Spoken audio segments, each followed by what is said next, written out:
हरे कृष्ण। सभी सज्जन कृष्ण भक्तों का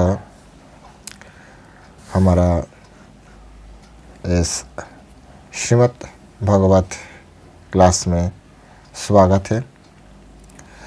आज हमारा आलोच्य विषय श्रीमद् भागवत का प्रथम अध्याय का दूसरा श्लोक। तो मेरा पहले निवेदन, आप कृपया अत्यंत प्रेम से मन लगाकर सुनिए। सुनने से भी पवित्र होता है और इसमें से हमारा जीवन का एक मार्ग हमें मिल जाएगा।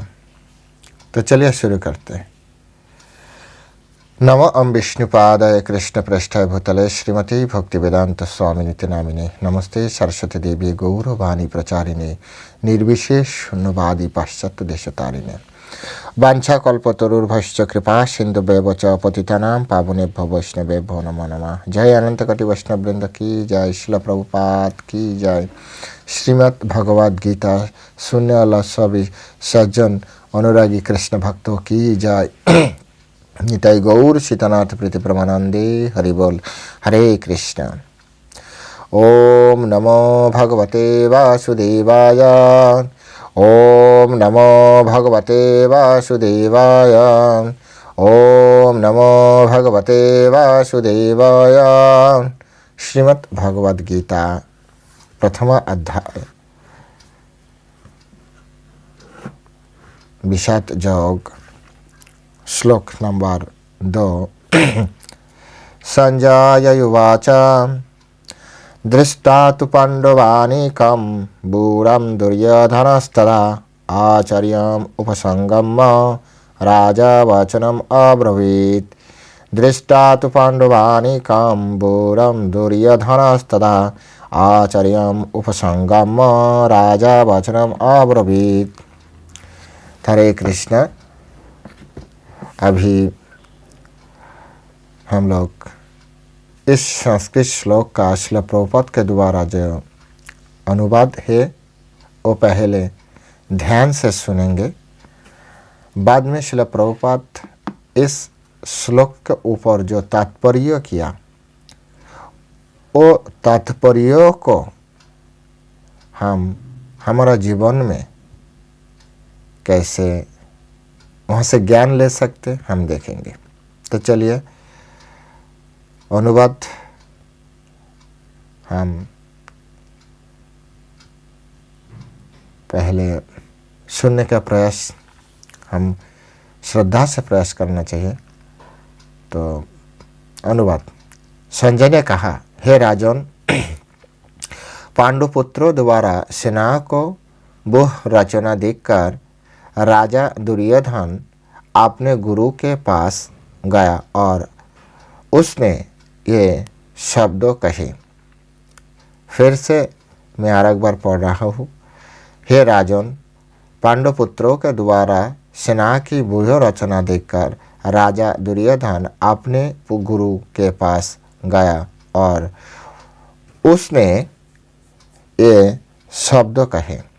हरे कृष्ण। जय श्रील प्रभुपाद की जय। तो अभी हम श्रील प्रभुपाद इस श्लोक के ऊपर जो तात्पर्य किया उस तात्पर्य की आलोकपात करते हुए यहाँ से हमारा जीवन में क्या शिक्षण मिलेगा वो हम देखेंगे।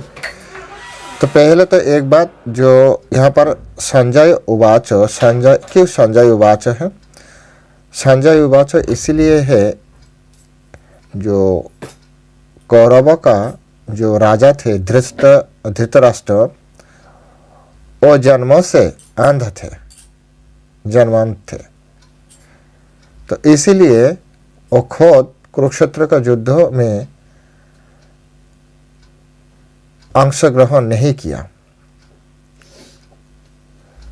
तो इसीलिए राजा दुर्योधन हस्तिनापुर में थे और ये जो संजय है, संजय वेदव्यास जी का शिष्य थे। और धृतराष्ट्र का असिस्टेंट थे, उनको जो मंत्री थे। तो जब युद्ध क्षेत्र में क्या होगा ये तो धृतराष्ट्र देख नहीं सकते क्योंकि वो अंध थे, तो इसीलिए कैसे वो जान सकते, तो वेदव्यास जी को प्रार्थना किया था। तो वेदव्यास जी एक आध्यात्मिक शक्ति से एक शक्ति संजय को दिया और उसी कारण से संजय हस्तिनापुर में धृतराष्ट्र को पास बैठकर कुरुक्षेत्र में क्या हो रहा था सब कुछ देख भी सकते और सुन भी सकते, ऐसा शक्ति उनको मिला। तो युद्ध से पहले धृतराष्ट्र ने प्रश्न किया जे मेरा पुत्र और पांडु का पुत्र उसके बाद क्या किया।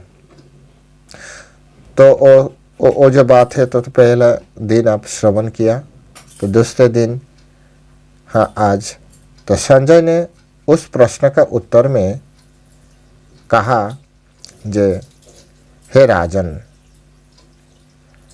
दृष्टा तो पांडवानी कन, ये जो पांडव सन्नबूह वो देखकर दुर्योधन ने उनका जो गुरु द्रोणाचार्य के पास गया था। तो यहाँ पर पहले हमें यह समझना है धृतराष्ट्र सिर्फ जन्म से ये भौतिक जगत को देखने का जो शक्ति वो उसके पास नहीं थे, अंत थे। इस सिर्फ जन्म ऐसे नहीं थे, वो आध्यात्मिक को देखने के लिए उनका शक्ति नहीं थे। एक बहुत बड़ा आध्यात्मिक दृष्टि से भी वो अंत थे और साथ में साथ उनका जो पुत्र है ना वो भी उसी तरह थे। आध्यात्मिक दृष्टि उनको थे ही नहीं, इसीलिए वो कुरुक्षेत्र युद्ध में इतना बड़ा प्रॉब्लम क्रिएट हुआ। तो यहाँ पर हमें यह देखने मिल रहा है जे संजय मंत्री थे, इसलिए बहुत बड़ा एक कूटनीतिविद थे। पहले धृतराष्ट्र को संजय ने उत्साहित किया क्योंकि राजा को मन में दुविधा थे, क्या उनको साथ समझौता हो जाएगा पांडव पुत्रों को साथ, लेकिन विश्वास भी थे नहीं ऐसा नहीं होगा, वो तो मेरा ही पुत्र है, हमारा जैसा ही जटिल और कुटिल भी है।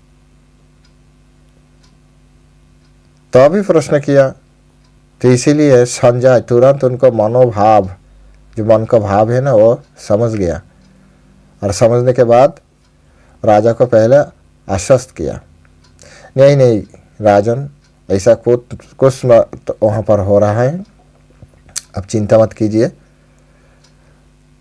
ऑलरेडी दुर्योधन ने देखा जो पांडवों को सेना देखकर गुरु द्रोणाचार्य के पास दुर्योधन गया था कुछ बोलने के लिए। क्या बोलने के लिए? जो उनको दृष्टि में ये सैन्य व्यूह देखकर, पांडवों को सैन्य व्यूह देखकर उनको मन में जो कुछ आया। यहाँ पर दो बात है, इसलिए प्रभुपाद जी ने कहा, एक तो यहाँ पर राजा दुर्योधन को राजा बताया क्योंकि धृतराष्ट्र राजा थे, उनको प्रतिनिधि थे, तब भी वो युवराज पद में ही थे, लेकिन संजय ने टेक्निकली उसको भी राजा कहा। और ये सुनने के बाद धृतराष्ट्र के मन में थोड़ा अच्छा लगेगा इसे समझकर दूसरा पॉइंट, यद्यपि दुर्योधन राजा थे तब भी उन्होंने खुद द्रोणाचार्यों को पास गया था। उन्होंने चाहे तो सेनापति और कोई सेनाओं को गुरु द्रोणाचार्य को बुला सकते थे, लेकिन उन्होंने ऐसा नहीं किया। उन्होंने गुरु द्रोणाचार्यों को पास किया। इसमें से कारण क्या? द्रोणाचार्यों को ये भाव उनको मन में बैठ जाए ये दुर्योधन बड़ों को सम्मान और आदर करने में अच्छा है। हाँ, वास्तविक वो ऐसे नहीं थे, वास्तव थोड़ा अलग है। दुर्योधन को यह विश्वास दिलाना है जब मैं आपको बहुत श्रद्धा से, मन से आपको श्रद्धा करता हूँ और आप मेरा एक ही मात्र अवलंबन है। आपको ऊपर में इतना भरोसा है, जो भरोसा रखता हूँ, जो आप चाहे तो ये युद्ध हम जीत सकते।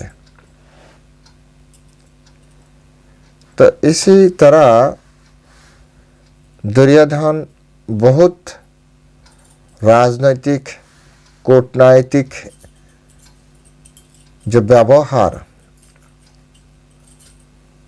वो सब कुछ बैलेंस करके गुरु द्रोणाचार्य को पास गया था। उनको पास से सलाह लेने के लिए और वास्तविक जो स्थिति है पांडव सेनाओं का, वो पांडव सैन्यों का स्थिति गुरु द्रोणाचार्य को बोलने के लिए। तो इसीलिए हमारा यहाँ पर हम ये देख सकते जे संजय एक मंत्री होने के नाते कितना अच्छा तरह धृतराष्ट्र को समझाने के कोशिश कर रहा है, और साथ में साथ जो वास्तविक वहाँ पर घट रहे थे वो भी बोल रहे थे। तो हमारा जीवन में ये भी शिक्षण लेना चाहिए, जो कभी भी किसी को कोई कुछ बोले तो बोलना कैसे बोलना चाहिए। और संजय को ये मनोभाव से हमें सीखना चाहिए। तो आज ये पर्यंत आप सब लोग अच्छा रहे, स्वस्थ रहे। हरे कृष्णा। जय श्री प्रभुपाद की जय।